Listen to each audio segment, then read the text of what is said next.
So మనం way to రోప్కి అయితే వెళ్ళిపోతున్నాం. సో మనం అయితే రోప్ లైన్లో అయితే వెళ్ళిపోదాం. ఇదైతే ఎంట్రీ చూసుకోవచ్చు, చిన్న హాల్ టైప్ ఉంది, లోపలికి అయితే ఎంట్రీ చేయాలి. సో మనం అయితే ట్రైన్ దగ్గరికి అయితే ఎంట్రీ అయిపోతున్నాం. రోప్ వే మస్తు ఉంటుంది అంట, ఫస్ట్ టైం ఎక్స్పీరియన్స్ చేస్తున్నాం. చలో టికెట్స్ అయితే ఎంట్రీ అయిపోతాం. సో మన విండోస్ అయితే క్లోజ్ అయిపోయినాయి. చలో మనం అయితే పైకి వెళ్ళిపోతున్నాం.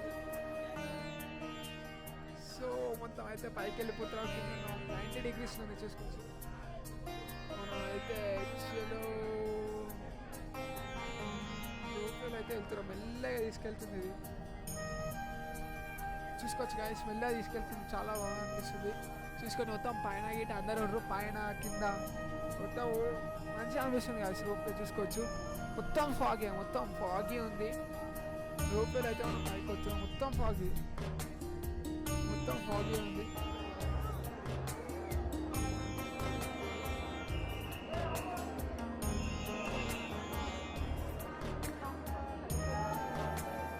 సో గైస్ దర్శనం అయితే కంప్లీట్ చేసుకున్నాము. వాడు దగ్గర కంప్లీట్ చేసుకుని అయితే ఇప్పుడైతే మనం అయితే రోప్లో అయితే వస్తున్నాము. చూసుకోవచ్చు మనం అయితే వస్తున్నాము. ఒక 5 minutes కిందికి పోతాం.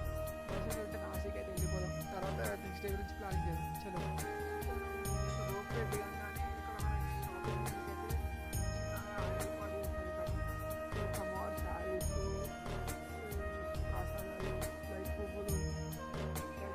So guys finally Saptashrungi Devi Mata దర్శనం కంప్లీట్ చేసుకున్నాం. చూసుకోవచ్చు ఇప్పుడైతే మనం కంప్లీట్ చేసుకున్నాం. మనకైతే ఒక 40 minutes అయితే దర్శనం కంప్లీట్ అయిపోయింది. మనం బయా ట్రైన్ వెళ్ళాము, ఈ రూట్ ద్వారా వెళ్ళాము. ఓకే మేము స్టెప్స్ ఎక్కి చలో మరి మన బ్యాగ్స్ అయితే బ్యాగ్స్ తీసుకొని అయితే వెళ్ళిపోదాం. మళ్ళీ ఇప్పుడు బ్యాక్ టు నాసిక్. రేపు భీమశంకర్ ఎక్కడెల్లో చూసుకోండి.